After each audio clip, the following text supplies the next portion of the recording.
Kemana lah Pak tadi nampak ya doa. Datang hari puluh hari ya, jam 1 lah, jam berapa puluh hari kok.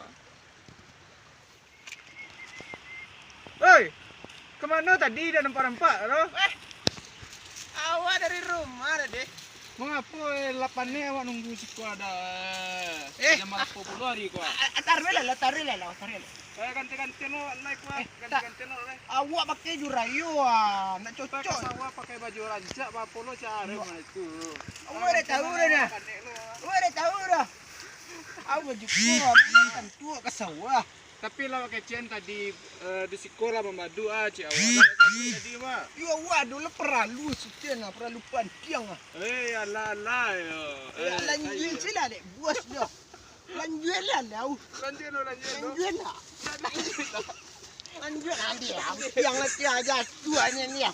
Lanjut lah lo. Lanjut lah dia. Buas. Cuba lah dia memadu mantu apa lah. Awak pakai jurancak mana bisa madu ah. Cuba saya lalu. Cuba dari mana Dekak kok pembuat awak menyukian kok.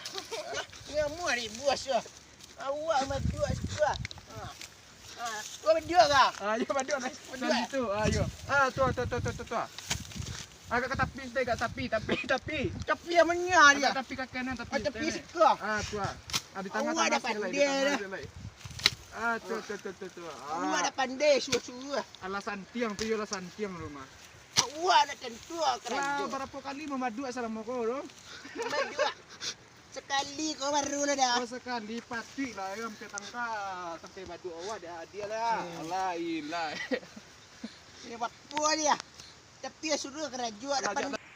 Gila ah. Balik kerja ah, ni pulang kerja ancak ni. Pulang. Kerja ni. Bos lah kerja tu alamu dah. Balik katanya. Cuba ni nak tu perlu rendah dia situ ah. Awak jo nan tanya nyorek. Iyalah. Pulang lah. Ayo pulang dulu. Tolong nak uang badu ada. Pai kemarinya pakai baju rancak lo. Alah ilah.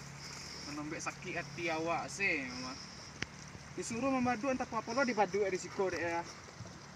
Lo kecil mana tu penyo ah. Kumur baju dan nyelik ah. Suruh dan kesawah madu dan selik lagi baju apa. Baju ni ke. Hanya memang ni tadi yang lebih bang Kau kata bersalah ilah.